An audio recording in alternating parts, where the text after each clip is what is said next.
استاذ اشرف، ايه هي اركان جريمه تاسيس او انشاء جماعه ارهابيه؟ أركان جريمة تأسيس أو إنشاء جماعة إرهابية، أول ركن هو الركن المادي طبعا، هو فعل الإنشاء أو التأسيس نفسه. يعني جماعة ما فيش وجود للجماعة، لا ده هو اللي قام بتأسيس الجماعة أو أنشأ الجماعة. وممكن يكون في جماعة وهو أنشأ خلية، يعني كان عضو في جماعة بس هو أنشأ خلية. العقوبة هنا على فعل الإنشاء نفسه. واحد طلع في دماغه يرتكب عمل إرهابي بس هو مش هيعرف يرتكبه لوحده، فقال إيه؟ أضم ليا 2 3. هو كده عمل جماعة، ال2 3 اللي ضمهم ليه ده هو كده أسس جماعة إرهابية لأنه كون جماعة.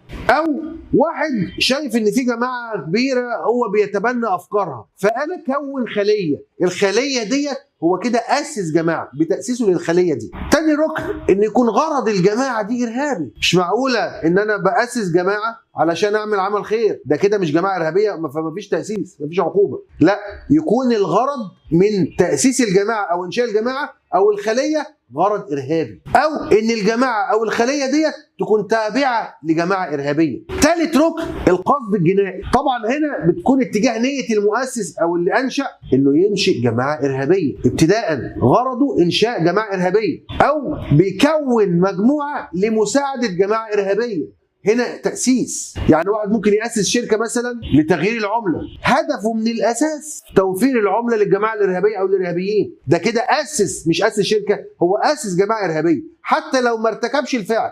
طب واحد أسس شركة لتغيير العملة العادية، هو هدفه هنا تغيير عملة بس وهو شغال ساعد إرهابيين، هنا من ساعة ما بدأ يساعد الإرهابيين بيعاقب على التأسيس. طيب واحد حاول يكون خلية بس ما كونهاش، هنا بيعاقب على التأسيس برضه.